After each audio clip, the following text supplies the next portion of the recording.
नमस्कार प्यारे साथियों, मैं जी स्वागत करता हूं आपके अपने प्यारे परिवार रोजगार वेदन के पर। कैसे हैं आप सब लोग? आशा है बहुत अच्छे होंगे, स्वस्थ होंगे, लाजवाब होंगे। तो जल्दी से लाइव आ जाइए, जुड़ जाइए मेरे साथ। हम लोग बात कर रहे हैं पॉलिटी की और हम लोग यहाँ पर संविधान संशोधन पढ़ रहे थे। इसमें हम लोग पढ़ रहे थे संविधान संशोधन। आशा है आप लोग बेहतरीन तरीके से सारी चीज़ों को पढ़ रहे होंगे। संविधान संशोधन, ठीक है, संविधान संशोधन के बारे में हम लोग यहाँ पर चर्चा कर रहे हैं और बेहतरीन तरीके से आप लोग इसको पढ़ेंगे। चलिए, संविधान संशोधन की जब हम बात करेंगे तो आप लोग मुझे बताइएगा कि भैया यहाँ जब हम इन चीज़ों को पढ़ रहे हैं तो इसमें हमारा हमारा जो हम पढ़ चुके थे वो पढ़ चुके थे कहाँ तक? तो आप कहेंगे हमने 70वां संविधान संशोधन पढ़ लिया था। ठीक है, तो ये क्लास अभी हमारा कोई चैप्टर बचा हुआ नहीं है, सारे चैप्टर हमने कर लिए हैं। बस एक लोकपाल लोकायुक्त चैप्टर बचा हुआ है जिसको हम कंप्लीट करेंगे। लोकपाल एवं लोकायुक्त चैप्टर एक बचा है, उसको हम कंप्लीट करेंगे मंडे में। और ये मेरी उम्मीद है कि अभी तक जितना भी पॉलिटी मैंने पढ़ाया है, जितनी भी चीज़ें आप लोगों ने पढ़ी हैं, वो सभी आप रिवीजन करेंगे। Very good afternoon. पॉलिटी अब खत्म हो गई है, मात्र एक क्लास आपकी होगी मंडे में। ठीक है, अब कोई क्लास नहीं बची, केवल एक ही क्लास बची हुई है मंडे में। ठीक है, चलिए, तो हम लोग ये सारी चीज़ें पढ़ चुके थे।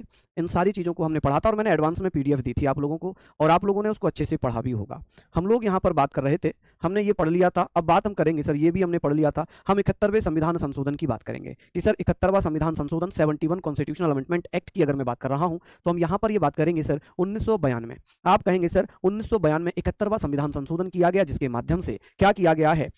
जो अनुसूची 8 है, अनुसूची 8 में हम लोग यहाँ पर बात करेंगे। अनुसूची 8 में क्या किया गया था? 3 भाषाएं जोड़ी गई थी। 3 भाषाओं जैसे कोंकणी, मणिपुरी और नेपाली को सम्मिलित किया गया, जिससे 8वीं अनुसूची में भाषाओं की संख्या 18 हो गई। इसको याद करने की ट्रिक मैं आपको बता देता हूं, नमक याद कर लेना। नमक कि सर नमक संविधान की 8वीं अनुसूची में कब जोड़ी गई थी? आप कहेंगे सर नमक कब जोड़ी गई थी?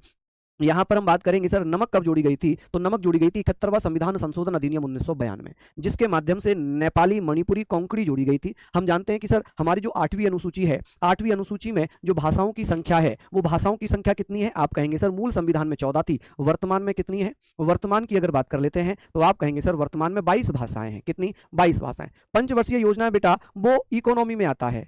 ठीक है, इकोनॉमी, हाँ जी, सिक्स। यहाँ पर अगर मैं बात करता हूँ, इसको अगर आप देख रहे हैं, एक बच्चा कह रहा है 69 हुआ, ये कहाँ पर भैया? ये 1991 है ना, 1991 है, 1992 में थोड़ी हुआ है। 1992 में थोड़ी हुआ है, 1992 में लिखा है क्या? ये तो 1991 में लिखा हुआ है, 1991 में लिखा हुआ है। ठीक है, तो इसको आप लोग नहीं परेशान होंगे। ठीक है, चलिए, हमने यहाँ पर बात की थी कि सर जो 3 भाषाएं थी अनुसूची 8 में कब जोड़ी गई थी? नेपाली, मणिपुरी और कोंकणी, इन्हें कब जोड़ा गया था? तो आप कह सकते हैं सर यहाँ पर हमने बात कर ली है कि सर ये कब जोड़ा गया है? 1992 में। नेक्स्ट है 72वां संविधान संशोधन अधिनियम 1992 में, जिसके माध्यम से त्रिपुरा विधानसभा में सीटों की संख्या बढ़ाकर 60 कर दी गई थी। जो त्रिपुरा विधानसभा है, इसमें सीटों की संख्या कितनी कर दी? 60 कर दी, और उसी अनुपात में अनुसूचित जनजातियों के लिए स्थान आरक्षित कर दिया गया। तो बहुत ज्यादा महत्वपूर्ण नहीं है ये, अभी तक उत्तर प्रदेश पुलिस एग्जाम में नहीं पूछा गया है। हालांकि एक बार UP triple SC junior assistant में यह क्वेश्चन आया था कि कौन सा संविधान संशोधन था जिसके द्वारा त्रिपुरा विधानसभा सीटों की संख्या बढ़ाकर 60 कर दी गई थी। केवल एक बार यह प्रश्न पूछा गया UP triple SC junior assistant में, इसलिए मैंने यहां पर यह बताया है। संविधान संशोधन भैया संसद करती है, संसद करती है। ठीक है जी, कौन करती है? संसद करती है। चलिए आगे बात करते हैं। हालांकि मुझे विश्वास ये है कि कल आप लोगों ने पूरे नोट्स बनाए होंगे, क्योंकि कल मैराथन चल रही थी, मैराथन चल रही थी। अब मैराथन जब हो रही थी मेरी, तो ये क्लास नहीं हो पाई थी, इसलिए आपको टाइम मिल गया होगा पूरा लिखने का। लिखा या नहीं लिखा? अच्छा, ईमानदारी से बताना किस किसने लिखा है।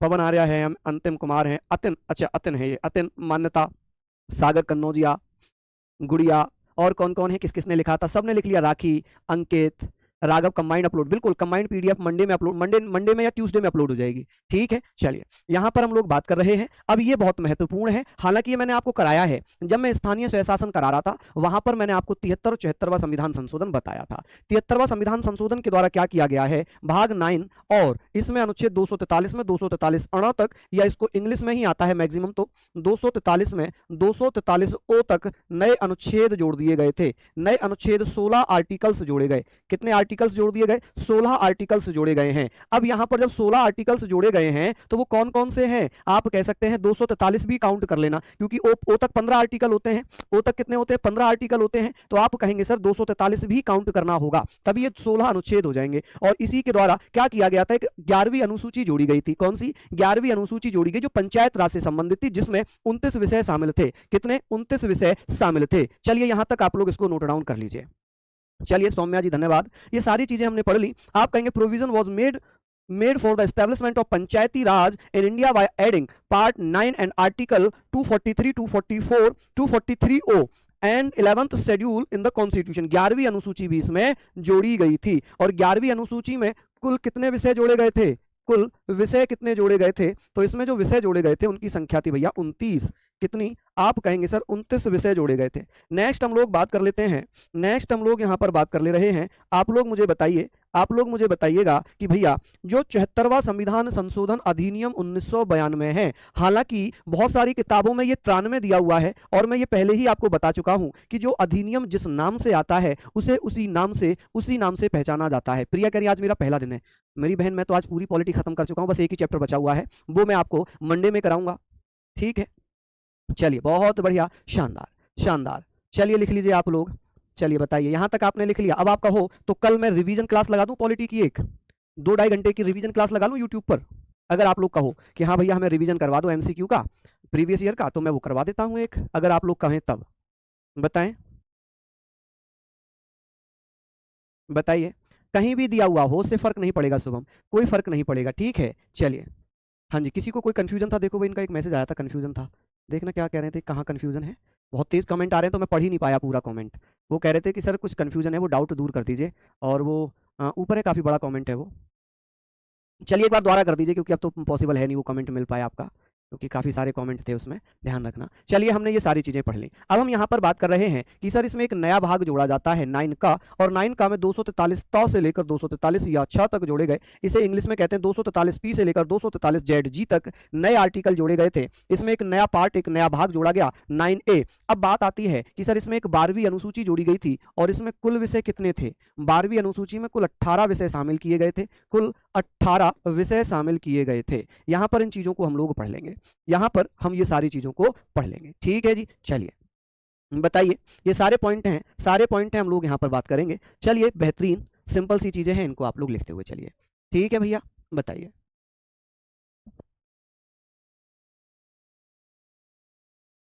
जी प्लीज पूछिए क्या कंफ्यूजन है। आपने इतना लंबा चौड़ा मैसेज लिखा, अगर इसी मैसेज में आप अपना जो डाउट था, जो कंफ्यूजन था, अगर वो पूछ लेते तो मैं बता देता। अब आप कह रहे हो यूट्यूब पर कोई रिप्लाई नहीं करता। भाई इतने सारे मैसेज होते हैं, सारे रिप्लाई नहीं मिल सकते ना। यहाँ पर मैं आपका रिप्लाई कर सकता हूँ, एक बार आप मुझसे पूछ लीजिए। चलिए जी प्लीज बताइए। इमरजेंसी प्रोविजन की बात हो रही है क्या? जब मैंने राष्ट्रीय आपातकाल कराया था, जब मैंने राष्ट्रीय आपातकाल कराया था तो वहां पर सॉरी राष्ट्रपति कराया था, वहां राष्ट्रीय आपातकाल नहीं कराया। अनुच्छेद 352, 356, 360 नहीं कराया। एक बार सभी बच्चे जरा बताना, क्या राष्ट्रपति में हमने राष्ट्रपति शासन, राष्ट्रीय आपातकाल और वित्तीय आपातकाल नहीं पढ़ा था? एक बार बता दीजिए जल्दी से, बताइए। नहीं, सैटरडे में क्लास नहीं होती है ना, चैप्टर वाइज प्रैक्टिस सेट थोड़ी होता है ना ना ना। चलिए लिख लीजिए, एक ही क्लास में करा देंगे, एक ही क्लास में करा देंगे, हर चैप्टर से 2-2, 3-3 क्वेश्चन। संडे में रखें रिवीजन? नहीं संडे में नहीं बेटा, एक दिन हमें भी दे दो, हमें भी बहुत सारे काम होते हैं। सैटरडे में अगर आप चाहो तो सैटरडे में हम कर सकते हैं। चलिए ये सारी चीजें हमने पढ़ ली। बात आती है कि सर 86वां संविधान संशोधन, 86वां संविधान संशोधन क्या कहता है? आप मुझे बता सकते हैं कि सर 86वां संविधान संशोधन जो कि 2002 में हुआ था, और इसमें हमने पढ़ा था कि 6 साल से लेकर 14 साल के बच्चों के लिए निःशुल्क एवं अनिवार्य शिक्षा की व्यवस्था की गई थी। इसी के द्वारा क्या किया गया था? संविधान में 2 आर्टिकल जोड़े गए थे। आर्टिकल 21A जिसे क्या बना दिया था? शिक्षा का अधिकार। इसमें क्या था? शिक्षा का अधिकार बनाया था, शिक्षा का अधिकार। यहां पर आप कहेंगे सर शिक्षा का अधिकार, शिक्षा का अधिकार यहां पर बनाया था। और आप एक चीज और बता सकते हैं, एक आर्टिकल और जोड़ा गया था, ये बना दिया था मूल अधिकार। ये क्या बनाया था? मूल अधिकार। ठीक है, एक अधिकार और हम बात कर लेते हैं। एक आर्टिकल और जोड़ा गया था, कौन सा आर्टिकल था? आप बताइएगा कि सर एक आर्टिकल और था जिसे हम किस नाम से जानेंगे? आप कहेंगे सर एक आर्टिकल है जिसे हम 51A और K के नाम से जानेंगे। आर्टिकल 51 क्लोज ए सब क्लोज के। इसमें क्या लिखा था कि माता पिता का कर्तव्य है, माता पिता का कर्तव्य, यानी कि मौलिक कर्तव्य की बात हुई थी यहाँ पर। किसकी? मौलिक कर्तव्य। आप कहेंगे माता पिता का कर्तव्य क्या है जी? माता पिता का कर्तव्य आप मुझे बताइए जल्दी से। माता पिता का कर्तव्य क्या कर्तव्य होगा? कर्तव्य है कि वह 6 साल से आप कहेंगे 6 साल से 14 साल के जो बच्चे होंगे, 6 साल से 14 साल के जो बच्चे हैं, बच्चों को क्या होगा भैया? बच्चों को निःशुल्क व अनिवार्य शिक्षा दिलवाएं, निःशुल्क व अनिवार्य शिक्षा, प्राथमिक शिक्षा, अनिवार्य शिक्षा उपलब्ध करवाएं। अनिवार्य है, जिसे हम कह सकते हैं प्राथमिक शिक्षा उपलब्ध करवाएं। क्या करवाएं? प्राथमिक शिक्षा उपलब्ध करवाएं। याद करो, ये हमने मौलिक कर्तव्यों में पढ़ा था। हमने क्या पढ़ा था? मौलिक कर्तव्यों में पढ़ा था शिक्षा। ठीक है जी, ये शिक्षा सही तो लिखा है भैया, गलत थोड़ी। शिक्षा कहाँ गलत लिख दिया है? ठीक है, कहाँ पर गलत लिखा है? शिक्षा ऐसे ही तो लिखा जाता है जी। शिक्षा गलत कैसे हुआ? गलत कैसे हुआ? शिक्षा तो ऐसे ही लिखते हैं भाई, शिक्षा तो हमेशा ऐसे ही लिखा जाता है। इसमें क्या गलत लिख दिया हमने? है जी, शिक्षा का अधिकार। ओहो, शिक्षाकार लिख दिया। ये शिक्षा का अधिकार था। किसका? शिक्षा का अधिकार, राइट टू एजुकेशन। नॉर्मल है, आप लोग समझ गए होंगे इतना, आप लोग समझ गए होंगे। नहीं, मंडे को खत्म होगा, मंडे को खत्म होगा। ठीक है, अच्छा कल मैराथन है क्या सबकी? चलिए बताइए सर। फर्स्ट दस्तावेज 15 जून 1215 में, बिल्कुल, कहीं 15 जून 1215 है, कहीं 12 जून 1215 है। वो दो तिथियां, उसमें कोई डाउट वाली बातें मत रखना, क्योंकि दोनों ही एग्जाम में आई हुई हैं कि सर्वप्रथम मूल अधिकारों का पहला लिखित दस्तावेज किस देश में कब पेश किया गया था। तो मौलिक अधिकारों का पहला दस्तावेज 15 जून 1215 में ब्रिटेन के राजा सर जॉन के द्वारा पेश किया गया। कहीं लिखा है 12 जून 1215 में पेश किया गया, कहीं 15 जून है, कहीं 12 जून है, तो उसमें आप टेंशन मत लेना। चलिए, इसमें देखिए, ये मैंने आपको यहाँ बता ही दिया है। ठीक है, ये हमने बता ही दिया, ये हमने पढ़ ही लिया कि सर ये क्या बन गया था, 11वां मूल कर्तव्य या मौलिक कर्तव्य बना था। इसमें 21 का में शामिल किया गया है शिक्षा का अधिकार, जो पहले 45 में भी संशोधन किया गया, क्योंकि पहले 45 में था, फिर 45 में क्या कर दिया था? 45 में कर दिया था कि भैया क्या, जल्दी से बता दीजिए। आप कहेंगे सर 45 में क्या किया गया था, आप मुझे बताइए। आपकी हिंदी की रिवीजन क्लास कब से कब तक है बताइए? मैं भी चाह रहा हूँ कि कल लगा लूँ। हिंदी का रिवीजन कब से कब तक है आपका, मुझे बताइए। उस टाइम को छोड़ देंगे, बाकी लगा लेंगे। हाँ जी, 12 PM से है ना कल हिंदी का, तो कोई बात नहीं, हम 2 घंटे का लगा लेते हैं, 10 से 12, 10 से 12 लगा लेते हैं। चलिए, 10 से 12 लगा लेते हैं। चलिए, बहुत बढ़िया। अब आगे बात होती है 51वां संविधान संशोधन।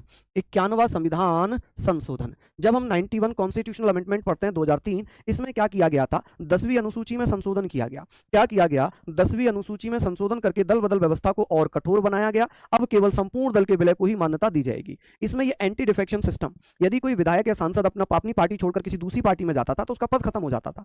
लेकिन अब ये कहा गया कि कोई अगर अपनी पार्टी छोड़कर जा रहा है तो उसका पद तो खत्म होगा ही होगा, वो किसी सदस्य के रूप में किसी पार्टी को ज्वाइन करेगा।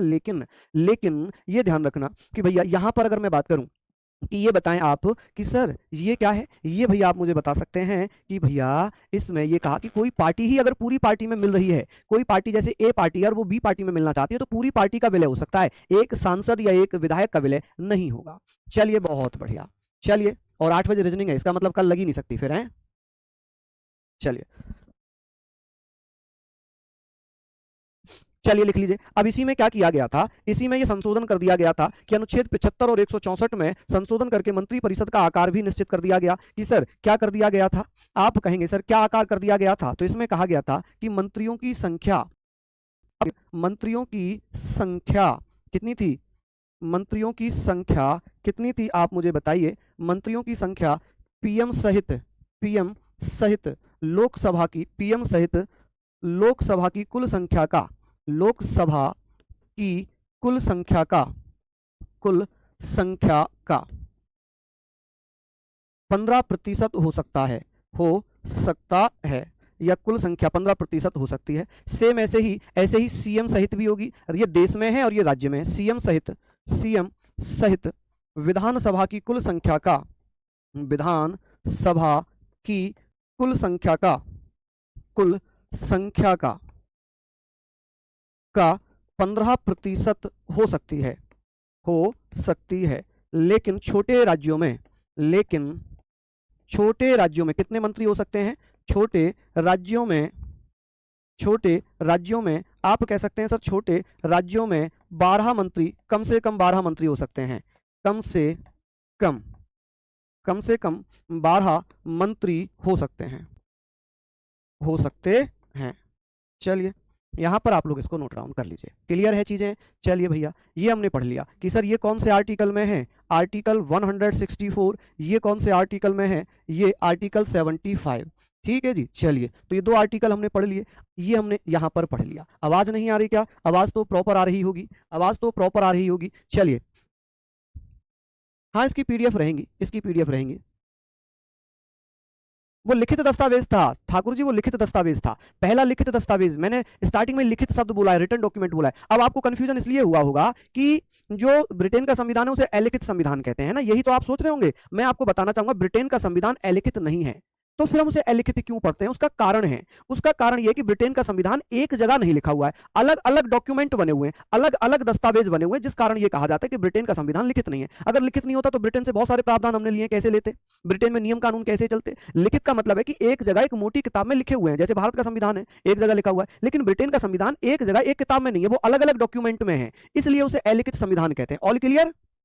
हाँ जी, ऑल क्लियर भैया। ये आर्टिकल 75 है और ये 164 है, 164 164 है। 75 में प्रधानमंत्री और मंत्रियों की नियुक्ति राष्ट्रपति करते हैं, 164 में मुख्यमंत्री और अन्य मंत्रियों की नियुक्ति राज्यपाल महोदय करते हैं। क्लियर है? चलिए आगे बात करते हैं, चलिए आगे बात करते हैं। नेक्स्ट हम बात करते हैं 95वां संविधान। हालांकि मैं 93वें संविधान संशोधन की और बात कर लेता हूं, 92 में। आप कहेंगे सर 92वां संविधान संशोधन, 92वां संविधान संशोधन, संविधान संशोधन 92वां इसमें है नहीं, आप लिख लीजिए 92वां संविधान संशोधन अधिनियम।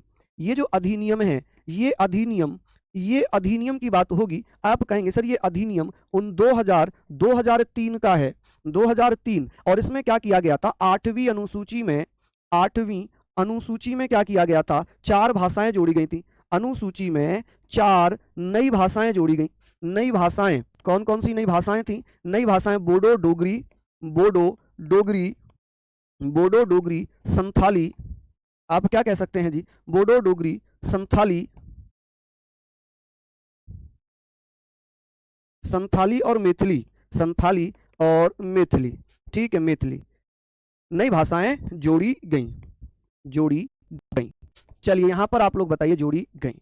आगे बात कर लेते हैं, सिंपल सी चीजें हो गई। यहां पर ये सारे पॉइंट हम लोगों ने पढ़ लिए हैं, इसको आप लोग लिख लीजिए। चलिए बहुत बढ़िया। चलिए आगे बात करते हैं। 95वां संविधान संशोधन है, इंपॉर्टेंट है, इसको आप लोग पढ़ेंगे कि सर 95वां संविधान संशोधन यहां पर हम लोग बात कर रहे हैं, तो आप लोग मुझे बताइए, यहां तक आप लोग मुझे बताइएगा कि सर ये सिंपल सी चीजें हो गई हैं। यहां हम पढ़ लेते हैं कि सर इसके माध्यम से अनुच्छेद 334 में संशोधन किया गया। इसमें कहा गया कि लोकसभा एवं राज्य विधानसभाओं में अनुसूचित जातियों एवं अनुसूचित जनजातियों के लिए चुनावी सीटों के आरक्षण आंग्ल भारतीय सदस्यों के मनोचयन की व्यवस्था को 26 जनवरी 2010 से 10 वर्ष यानी कि 26 जनवरी 2020 तक बढ़ा दिया गया। क्या कर दिया गया? बढ़ा दिया गया कि सर आरक्षण जो अनुच्छेद 330 में लोकसभा राज्यसभा के लिए दिया गया है, उसको बढ़ाने की व्यवस्था 334 में है। तो अनुच्छेद 334 में क्या किया गया था कि लोकसभा में, राज्य विधानसभाओं में जो सीटों का आरक्षण था उसको पुनः बढ़ा दिया गया, 10 साल के लिए उसे बढ़ा दिया गया। ठीक है। हालांकि हम बात करेंगे एंग्लो इंडियन को भी मनोनीत, लोकसभा में 2 सदस्य मनोनीत किए जाते थे, 2 सदस्य मनोनीत किए जाते थे। अब भैया 2 सदस्य जब मनोनीत किए जाते थे, लेकिन 104वां संविधान संशोधन अधिनियम 2019 के द्वारा क्या किया गया कि 2 आंग्ल इंडियन से संबंधित अनुच्छेद 331 को हटा दिया कि अब 331 अनुच्छेद समाप्त कर दिया। अब लोकसभा में 2 आंग्ल भारतीय राष्ट्रपति के द्वारा मनोनीत नहीं होंगे। ठीक है। चलिए संविधान संशोधन संसद द्वारा, देखिए अगर बात होगी संविधान संशोधन कितने प्रकार से होते हैं? 2 प्रकार से होते हैं संविधान संशोधन। कौन कौन से? एक होता है विशेष बहुमत से, एक होता है विशेष बहुमत प्लस आधे राज्यों के समर्थन से। अब संसद कितने प्रकार के? 3 प्रकार के, एक साधारण बहुमत से, एक विशेष बहुमत से और एक विशेष बहुमत प्लस आधे राज्यों के समर्थन से। पूछेगा संसद में कितने प्रकार के संशोधन है? 3 प्रकार के। पूछेगा संविधान संशोधन कितने प्रकार के हैं? 2 प्रकार के। चलिए नोट डाउन करिए इसको, हालांकि कर ही रखा होगा आपने, ये इंग्लिश वाले बच्चों के लिए वो भी इसको लिख सकते हैं। चलिए अब बात आती है जी 96वां संविधान संशोधन, 96वां संविधान संशोधन 2011। इसमें लिखा हुआ है कि 8वीं अनुसूची में संशोधन करके जो उड़िया थी, उड़िया भाषा का नाम बदलकर ओडिशा रख दिया। क्या रख दिया? ओडिया रख दिया, ओडिया। ठीक है, क्योंकि 2011 में उड़ीसा को, जो उड़ीसा थी, उड़ीसा की 2011 में उड़ीसा को क्या कहते थे? उड़ीसा। इसे भैया क्या कहने लग गए? अब ओडिशा कहते हैं। उड़ीसा को उड़ीसा नहीं था, ये उड़ीसा था, उड़ीसा। ठीक है, उड़ीसा। अब इसको क्या कहते हैं? ओडिशा कहते हैं, ओडिशा। ठीक है, 2011 में इसका नाम भी बदल दिया, राज्य का नाम ओडिशा कर दिया, उसकी भाषा का नाम जो उड़िया थी उसको ओडिया कर दिया। क्या कर दिया? ओडिया कर दिया। ठीक है, अब इसको ओडिया तो कर दिया, इसको ओडिसी भी लिखते हैं, ओडिया या ओडिसी। क्लियर है? यहां तक आप लोग मुझे बताएं। अच्छा, बहुत बढ़िया। देखो भाई इनका क्या, इनके साथ धोखा हुआ है, क्या धोखा कर दिया भाई? इनसे पूछो जरा, इनका क्या धोखा हुआ है। चलिए यहां पर हमने ये सारी चीजें पढ़ ली, पहले दिन से ही अभी आपके साथ, बताएं पहले दिन से ही आपके साथ हुआ था या अभी हुआ है भैया? चलिए, हाँ जी चलिए लिख लिया आप लोगों ने यहां तक, बहुत बढ़िया, लिख लिया यहां तक। अब बात आती है 97वें संविधान संशोधन की। 97वां संविधान संशोधन, एक चीज मैं आपको बोलूं, एक चीज मैं आपको बोलना चाहता हूं, पॉलिटी को जितना आप रिवीजन करेंगे ये उतना आपको याद होगा। अगर आप सोचोगे नहीं जी, नहीं हम लोग इसको याद नहीं कर पा रहे हैं, बड़ा टफ है, आर्टिकल्स कैसे याद होंगे, तो मैं आपको बता दूं, उन डेट से, जो हिस्ट्री में डेट होते हैं, जो सन होती हैं, उनसे ज़्यादा आसान हो जाता है ये। और इसमें लिमिटेड चैप्टर हैं। मैं वास्तविकता बता रहा हूं कि पॉलिटी में अगर जिसने दिल से पढ़ लिया ना, सिंगल क्वेश्चन गलत नहीं करेगा। मैं ये कह सकता हूं कि आउट ऑफ सिलेबस हिस्ट्री से आ सकता है, किसी और विषय से आ सकता है, लेकिन पॉलिटी से कभी भी आउट ऑफ सिलेबस नहीं आता है।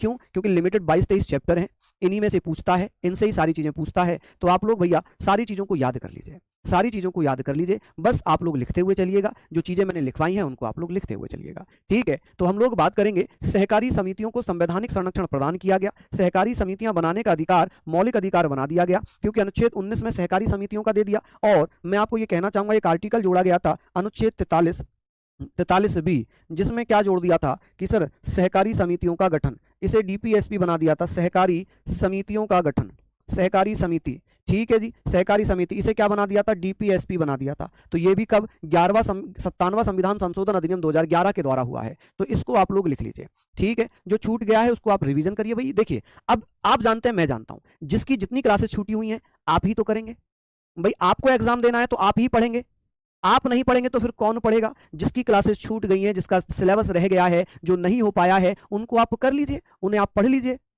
बस थोड़ा सा अंतर यह है कि भाई जिनका सिलेबस कंप्लीट है अब वो केवल रिवीजन करेंगे, लेकिन जिनका सिलेबस कंप्लीट नहीं है उन्हें थोड़ी सी एक्स्ट्रा मेहनत करनी पड़ेगी, अपने थोड़े से एफर्ट्स ज्यादा लगाने पड़ेंगे, और कुछ नहीं होगा, ठीक है। चलिए यहां तक पढ़ लीजिए, समझ गए ये सारी चीजें। आगे बात आती है कि सर राज्यों की नीतियों में एक नीति निदेशक सिद्धांत शामिल किया गया, 343, ये सॉरी 43 खा या 43 बी, हालांकि मैंने लिखवा दिया है, ठीक है। एक नया भाग जोड़ा गया था, एक नया भाग यहां पर जोड़ा गया, कौन सा? आप कहेंगे सर एक नया भाग जोड़ा गया 9 खा, और 9 खा की बात आती है तो आप कहेंगे सर इसमें आप कहते हैं 243 जेड एच से लेकर आप बता सकते हैं कि सर आर्टिकल जेड एच से लेकर जेड एन तक इसमें जोड़े गए थे, ठीक है। चलिए टी होगा, आई थिंक ये टी होना चाहिए, क्या होना चाहिए? टी, जेड टी तक। चलिए यहां पर आप लोग देख सकते हैं, बहुत बढ़िया। चलिए बहुत बढ़िया, हम लोग यहां पर बात करते हैं कि सर 9 ख या 9 बी कब जोड़ा गया था? तो 57वां संविधान संशोधन अधिनियम 2011 के द्वारा भारतीय संविधान में एक नया भाग जोड़ा गया, एक नया भाग जोड़ा गया है, जिसे हम क्या कहते हैं? तो आप लोग मुझे बता दीजिए। चलिए बहुत बढ़िया, शानदार, लाजवाब, ठीक है। तो बिल्कुल हम लोगों ने ये पढ़ लिया, ये जेड एच है और ये जेड टी है, मैंने ये करेक्ट कर दिया है, आप लोग इसको पढ़ सकते हैं, ये जेड टी तक हो जाएगा, ठीक है। मैं यहाँ फिर भी लिख देता हूं एक बार, 243 जेड एच से लेकर 243 जेड टी तक नए आर्टिकल जोड़ दिए गए थे, बस खत्म कहानी इसमें, है ना जी। नेक्स्ट आता है 100वां संविधान संशोधन, इंपोर्टेंट है जी 100वां संविधान संशोधन। प्रणब मुखर्जी ने इस पर हस्ताक्षर किए थे कि सर इसके द्वारा भारत और बांग्लादेश के मध्य भूमि समझौता हुआ, लैंड बाउंड्री एग्रीमेंट हुआ था, जिसमें जो पहले 1974 में हुए द्विपक्षीय भूमि समझौते के अंतर्गत दोनों देशों द्वारा कुछ क्षेत्रों की अदला बदली की गई थी, ठीक है। इसमें असम, पश्चिम बंगाल, मेघालय, त्रिपुरा की सीमाएं प्रभावित हुई। इसी संदर्भ में संविधान की पहली अनुसूची में भी संशोधन किया गया। बांग्लादेश ने भारत को 51 क्षेत्र दिए, आप कह सकते हैं सर बांग्लादेश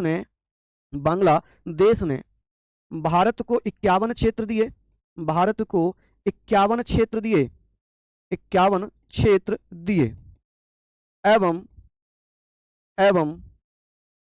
भारत ने बांग्लादेश को कितने? बांग्लादेश को आप कह सकते हैं, बांग्लादेश को यहां पर बांग्लादेश को 111 क्षेत्र दिए, 111 क्षेत्र दिए। भारत ने ज्यादा दिए, बदले में भारत को कम मिले, बदले में मात्र 51 क्षेत्र मिले। आप कह सकते हैं सर बदले में हमें कितने क्षेत्र मिले थे? मात्र 51। भारत ने कितने दिए थे? 111 क्षेत्र दिए थे। चलिए बहुत बढ़िया, रिवीजन करिए, पूजा नहीं भूलेंगे आप, रोहित आप मत भूलिएगा, रिवीजन करते रहिएगा। चलिए अब बात आती है सर, ये इंग्लिश वाले बच्चे इसको लिख सकते हैं कि भैया कौन सा संविधान संशोधन था जिसके द्वारा भारत ने 111 क्षेत्र बांग्लादेश को दिए और बदले में बांग्लादेश ने भारत को 51 क्षेत्र दिए थे? वो था 100वां संविधान संशोधन 2015, जिस समय राष्ट्रपति प्रणब मुखर्जी थे। कौन थे जी? प्रणब मुखर्जी थे। यहां पर अब 101वां संविधान संशोधन आएगा कि सर 101वां संविधान संशोधन क्या है, और इसमें क्या लिखा है कि संविधान में एक नया अनुच्छेद 246 ए जोड़ा गया, जो ये प्रावधान करता है कि संसद और राज्यों की विधानसभाओं दोनों को वस्तु एवं सेवा कर जीएसटी से संबंधित विषयों पर कानून बनाने का अधिकार है। कि सर 246 ए कहता है कि संसद और राज्य विधानसभाएं अपने यहां पर जीएसटी से संबंधित कानून बना सकती हैं, ठीक है। क्या कर सकती हैं? कानून बना सकती हैं। चलिए लिख लीजिए आप लोग। एक बच्चा कह रहा है सर मेरी पॉलिटी बहुत कमजोर है। अच्छा, देखिए, आप सभी विषय पढ़ते होंगे, क्या पॉलिटी को भी आप उतना ही टाइम देते हैं जितना मैथ को देते हैं, जितना रीजनिंग को देते हैं? अगर इतना टाइम आप पॉलिटी को दे रहे हैं तो मैं मान के चल रहा हूँ पॉलिटी कमजोर है। अगर नहीं दे रहे हैं तो मैं मान के चल रहा हूँ कि आप कमजोर हैं। क्यों? क्योंकि हम ना सब्जेक्ट के साथ मतभेद करते हैं। हम ये सोचते हैं मैथ पर ज्यादा समय दे दो, जीएस पर कम समय देंगे, जीएस तो पढ़ लेंगे। लेकिन जब सिलेक्शन होता है ना, सिलेक्शन प्रभावित करने वाला सब्जेक्ट ही जीएस है। जीएस ही एक ऐसा सब्जेक्ट है जो जो आपके सिलेक्शन को रोक सकता है या बनवा सकता है, क्योंकि मैथ रीजनिंग आप लोग कर लेते हैं, हिंदी भी आप कर लेते हैं, जीएस ही सबसे टफ लगता है। तो जीएस को आप भैया रिवीजन कम करने में टाइम देते हैं, पढ़ने में कम टाइम देते हैं। तो आप जितना मैथ और रीजनिंग को टाइम दे रहे हो उतना ही टाइम आप जीएस को दो। देखें कैसे याद नहीं होगा, देखें कैसे याद नहीं होगा। तो 111 लिखा था मैंने, तो ये 111 क्षेत्र है, 111। चलिए आगे बात करते हैं, ये भी हमने पढ़ लिया। अब बात आती है कि सर एक नया अनुच्छेद 269 का जोड़ा गया, 269 ए जोड़ा जाता है, और इसमें क्या किया गया कि ये प्रावधान करता है कि अंतरराज्यीय व्यापार के विषय में जीएसटी परिषद की अनुशंसाओं के अनुसार टैक्स कर लगाया जाए या वसूल किया जाएगा, परंतु उसका विभाजन केंद्र राज्यों के मध्य होगा। चलिए, हमने जीएसटी परिषद के बारे में पढ़ना है कि सर जीएसटी परिषद में कितने होते हैं, तो आप कहेंगे सर जीएसटी परिषद में 33 सदस्य होते हैं। हमने पढ़ा कि सर जीएसटी परिषद के जो अध्यक्ष होंगे वो वित्त मंत्री होंगे। कौन होंगे? वित्त मंत्री होंगे। लेकिन हमने ये पढ़ा कि जीएसटी का जो प्रारूप था वो असीम दास गुप्ता ने बनाया था। ठीक है, हमने ये पढ़ा कि सर जीएसटी को हम लोगों ने यहां पर बहुत बढ़िया, शानदार। चलिए, तो यहां पर हमने पढ़ लिया कि अनुशंसा के अनुसार केंद्र राज्य पर जो है कर वसूले जाएंगे, ये हमने पढ़ लिया। यहां तक हमने सारी चीजें पढ़ ली। ठीक है, कि जो ये आर्टिकल 269 का है या 269 ए है, ये क्या करेगा कि जो जीएसटी की अनुशंसा होगी, हालांकि जीएसटी परिषद आर्टिकल 279 ए में बनाई जाती है, इसमें करों का विभाजन कर दिया है केंद्र सरकार और राज्य सरकार के द्वारा जो वसूले जाएंगे। जबकि हम यहां पर बात करेंगे संविधान में एक नया अनुच्छेद जोड़ा गया था 279 ए या 279 का। ये कहता है कि इस अधिनियम के लागू होने के 60 दिन के अंदर अवधि में राष्ट्रपति द्वारा जीएसटी परिषद का गठन किया जाएगा। अब जीएसटी परिषद, यहां पर जीएसटी काउंसिल की अगर बात होगी तो जीएसटी काउंसिल, अगर मैं बात करूं सर, ये बताइए जीएसटी काउंसिल का अध्यक्ष कौन होता है? अध्यक्ष, इसका अध्यक्ष होता है जी वित्त मंत्री। कौन होता है? वित्त मंत्री। इसमें सदस्य कितने होते हैं? इसमें सदस्य होते हैं जी 33 इसमें सदस्य होते हैं। ठीक है, अच्छा जीएसटी के बारे में बात करते हैं। जीएसटी, इसका प्रारूप किसने तैयार किया था? जीएसटी का प्रारूप बनाया था असीम दास गुप्ता ने। किसने? असीम दास गुप्ता। जीएसटी के जनक कौन कहलाते हैं? जनक कहलाते हैं जी कौन? आप कहेंगे अटल बिहारी वाजपेयी।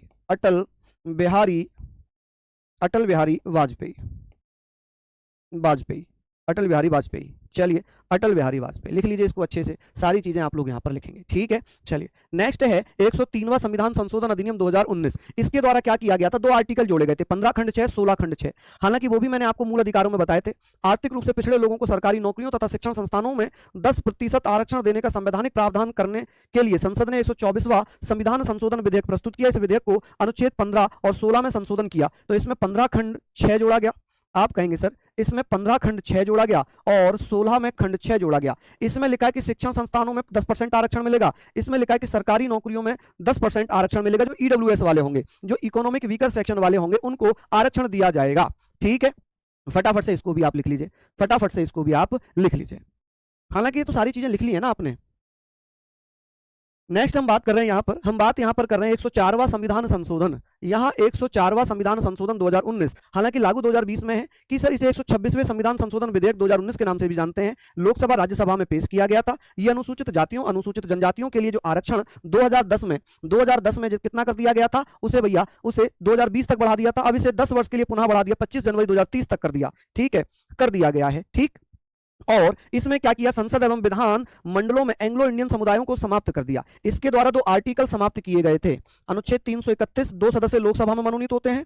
अनुच्छेद 333, 1 सदस्य राज्य विधानसभा में राज्यपाल मनोनीत करता था। यहां पर लोकसभा में या विधानसभा में, या राष्ट्रपति 2 सदस्य मनोनीत करता था, या राज्यपाल 1 सदस्य मनोनीत करता था विधानसभा में। क्लियर है? चलिए, तो ये भी आप लोग लिख लीजिएगा। हालांकि इसमें मैक्सिमम यही आता है कि एंग्लो इंडियन को कब हटाया गया था, SC ST के आरक्षण को कब बढ़ा दिया गया था। अभिषेक चौधरी कह रहे हैं sir I hate you but I love you my dear.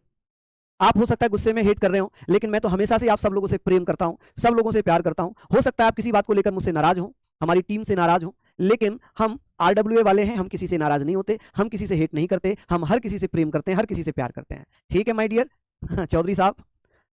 चलिए लिख लीजिए आप लोग इसको, हमने ये पढ़ लिया होगा, ये सारी चीजें हमने पढ़ ली। इंग्लिश वाले बच्चे जल्दी से लिखें। अब बात आती है लास्ट है ये कि सर 106वां संविधान संशोधन, 106वां संविधान संशोधन की बात यहां पर होगी। आप कहेंगे सर लोकसभा राज्य विधानसभाओं में महिलाओं को 33% आरक्षण प्रदान करने का प्रावधान है। संसद के एक विशेष सत्र के दौरान प्रधानमंत्री नरेंद्र मोदी ने इस कानून को नारी शक्ति वंदन अधिनियम कहा था। अच्छा क्वेश्चन बनेगा कि सर ये बताइए प्रधानमंत्री नरेंद्र मोदी ने किस अधिनियम को नारी शक्ति वंदन अधिनियम कहा था? तो 106वां संविधान संशोधन अधिनियम 2023 को। ठीक है जी, चलिए यहां पर आप लोग लिख लीजिए। बस इतने संविधान संशोधन थे। अब एक क्लास हमारी बची है जिसमें हम लोकपाल एवं लोकायुक्त करेंगे। चलिए विराज जी लव यू, मेरे लाल लव यू, बहुत बढ़िया, आप सभी को बहुत सारा प्यार। अच्छा आराध्या कह रही है sir I hate you but I love you मेरी बहन। देखिए मैं सभी भाइयों से सभी बहनों से बहुत प्रेम करता हूं। आप सभी मेरे छोटे भाई बहन के समान हैं। हालांकि जरूरी नहीं है कि हर किसी बच्चे का नाम लिया जाए, है ना। आप लोग इसीलिए तो नाराज होते हैं कि हमारा नाम नहीं लिया गया। देखिए नाम लेना एक अलग बात हो गई, पढ़ाई करना एक अलग बात हो गई। आप पढ़ते रहिए, मेहनत करेंगे, लोकपाल एवं लोकायुक्त करेंगे। चलिए विराज जी लव यू, मेरे लाल लव यू, बहुत बढ़िया, आप सभी को बहुत सारा प्यार। अच्छा आराध्या कह रही है sir I hate you but I love you मेरी बहन। देखिए मैं सभी भाइयों से सभी बहनों से बहुत प्रेम करता हूं। आप सभी मेरे छोटे भाई बहन के समान हैं। हालांकि जरूरी नहीं है कि हर किसी बच्चे का नाम लिया जाए, है ना। आप लोग इसीलिए तो नाराज होते हैं कि हमारा नाम नहीं लिया गया। लेकिन नाम लेना एक अलग बात हो गई, पढ़ाई करना एक अलग बात हो गई। आप पढ़ते रहिए, मेहनत करते रहिए, निश्चित ही सफलता मिलेगी आपको। तो प्लीज रिक्वेस्ट है कि आप लोग भैया ऐसे ना करें, ठीक है। चलिए बहुत बढ़िया, सभी को बहुत सारा प्यार, सभी को बहुत सारा लव यू। जय हिंद जय भारत, मिलते हैं मंडे को।